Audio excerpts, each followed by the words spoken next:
Hey, it's Kyle here, and in today's video I'm kind of doing a little bit of a random topic on some books, and it's basically some of my favorite books that are about a random event. These are books that don't necessarily focus on like a big war or a big political event. It's kind of like little smaller moments in history that are still have an impact on history, and a lot of times in a big way, but not the type of events that you normally read a book about, and also a lot of times not the type of events that books are written about or get widespread attention. Now, a lot of these books did break that barrier and were huge hits, so not saying these are little known books, but typically these are not the type of books when you hear a pitch where you're like, oh yeah, that'll be a bestseller, or that will inspire a movie adaptation. So I thought this would be a little fun list to explore some books. Before I get started with those, just a reminder, if you enjoy this video, please hit that like button. If you haven't yet, please subscribe to the channel. I really appreciate the support. And that out of the way, I'll go ahead and get started. And these are in no specific order. I'm not doing this as a ranking or anything like that. But first up, you have Isaac Storm by Erik Larson. Erik Larson is one of my favorite nonfiction writers. He's very well known. Isaac Storm is it's kind of interesting how I found about this. I can't remember exactly what year this came out, but the History Channel actually did kind of like I want to say it was 2 hours, it might have been an hour, but it was like a special based on this book that had like some reenactment scenes, but it was kind of done in almost like a reenactment documentary style. It was very interesting. I really had, at that time I'd never heard of Erik Larson, and I wasn't really that familiar with the event that this book goes into exploring. And basically Isaac Storm is the story of this huge, powerful hurricane that hit Galveston, Texas in, sorry, I just forgot that, 1900. September 8, 1900. A lot of people, maybe their first time hearing about this storm is when Hurricane Katrina hit New Orleans, because a lot of times it was actually compared to the damage that this storm did to Galveston. Isaac was actually the kind of weather agent in Galveston at the time, and so that his name got attached to the storm. This is before they started naming hurricanes. And so basically this book explores the events leading up to the hurricane, signs that were missed, how this storm impacted Galveston, the story of the people actually in Galveston at the time, and then how this kind of impacted how we did weather forecasts from that point forward and how we viewed hurricanes. It's kind of depressing to read about a lot of this because it's reading about this massively destructive and the storm that killed a ton of people. So it's not exactly a happy read, but it's a very fascinating read, and I really enjoyed it. Erik Larson is such a talented author, as you'll see, because the next book in my list is also by Erik Larson. This is actually my favorite book by Erik Larson. It's The Devil in the White City. This book is about the World's Fair that was in Chicago in 1893. So half the book focuses on the World's Fair and everything that goes on into this World Fair. This World's Fair ended up and debuted a lot of technologies that had a huge impact on the 20th century. The actual organization of the World's Fair was very influential. A lot of people actually say a lot of elements of this World's Fair in Chicago inspired basically the modern amusement parks. So stuff like Disney and stuff got a lot of its inspiration from this World's Fair. So that side of the book, if the book was just about this, it would be a fascinating book. But the other half of the book is, while this World's Fair is going on in Chicago, the serial killer, sorry, I can't talk today, is basically stalking Chicago and killing untold numbers of people.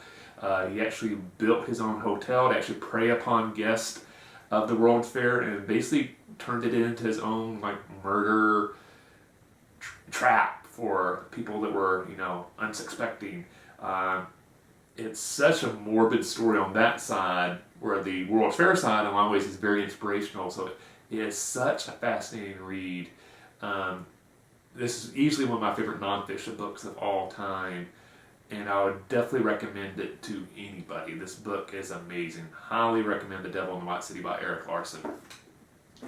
Next up is probably the most famous book that I'm covering. It's The Perfect Storm. Obviously very famous for becoming a movie starring George Clooney and Mark Wahlberg. I knew this was a book, but I saw the movie first. I think I was a teenager when it came out, I want to say, or maybe younger. I can't remember exactly when it came out. It's a great movie. Really enjoyed it. It was one of those things like, at some point I want to read that book, and I never got around to it. And then a few years ago, I saw a copy of the Friends of the Library used book sale, so I got it, and I really enjoyed it. Obviously, the book is very different than the movie. The book gets in a lot more details about the storm, technical and scientific details, more technical details on like sailing and boating technology, which I wasn't really familiar with because I'm an inland kid, nowhere near the ocean, don't have any boating background or shipping background or fishing background on the ocean, so that stuff was kind of new to me. But it's a book that really does a great job of showing you the power of nature and what can happen when people underestimate the power of a storm. It's also, this book does a great job of exploring the people that actually were impacted the storm and a lot of cases actually were killed by the storm, and kind of honoring their memory, but at the same time not playing around with the fact that a lot of them had severely underestimated the power of Mother Nature, and in the end it cost them. But if you've seen the movie, I would definitely recommend you read this book. If you haven't seen the movie, I would recommend seeing the movie and reading this book because they're both great. The Perfect Storm, and I think I forgot to say the author's name, Sebastian Junger, sorry, Junger. I don't think I've ever heard his last name pronounced, so I could be mispronouncing that. But anyway, The Perfect Storm, amazing book, great movie. Next up is The Worst Hard Time by Timothy Egan. I saw this book at the bookstore a few years ago, and I was like, oh, I definitely want to read this. This book actually focuses on the Great American Dust Bowl that took place during the Great Depression. I was very familiar as like a big history nerd of the events of the Dust Bowl, but I've never really had read a book or seen like a documentary or anything just about the Dust Bowl. A lot of times when you read something about the Great Depression, the Dust Bowl, since it took place at the same time, it'll get touched on, but the main focus is still on the Great Depression. The Great Dust Bowl, kind of similar to The Perfect Storm, it really shows you the power of nature and what can happen when people kind of mess with nature. I think a lot of, is appropriate now with climate change. Back then, there's a lot of bad farming techniques that basically led to these huge dust storms and they pretty much destroyed cropland in a huge swath of the country. And the impact of the Dust Bowl is just staggering when you actually get into the technical details that are explored in this book. I would definitely recommend this book to even people that are not into nonfiction, because it is such a mind-blowing that this event actually took place. It's one of these, when you read this, it feels like this would be more of like, oh, this is like a dystopian novel. This is something they've made up. No, this really happened, and it's amazing to read about. So I definitely recommend The Worst Hard Time by Timothy Egan.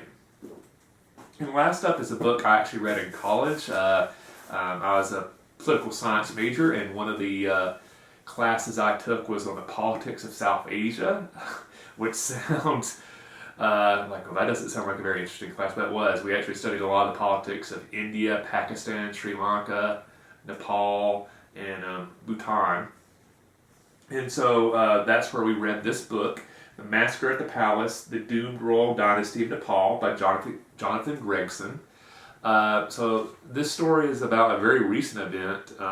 It took place, I believe, I want to say it was in the 2001. I was thinking this 90s, but 2001.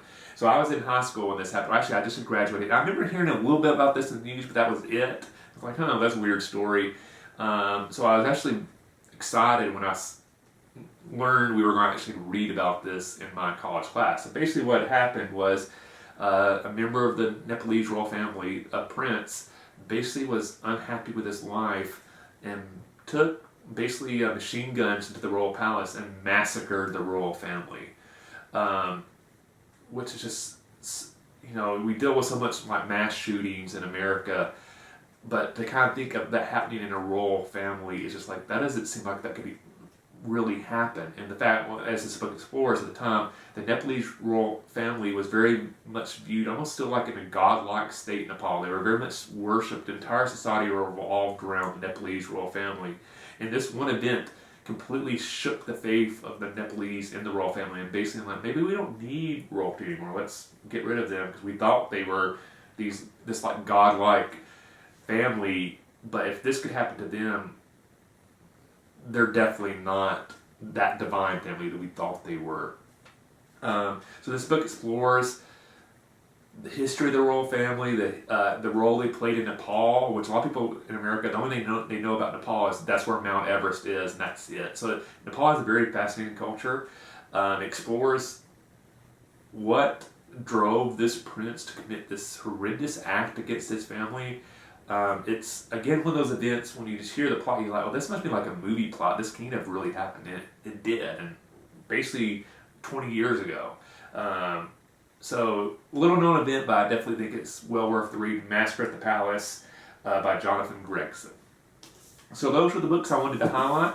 The comment section below, please let me know, are there any kind of non-fiction books, or maybe even some fiction books that are based on real historical events that typically don't get as much exposure in like history classes that you really enjoy.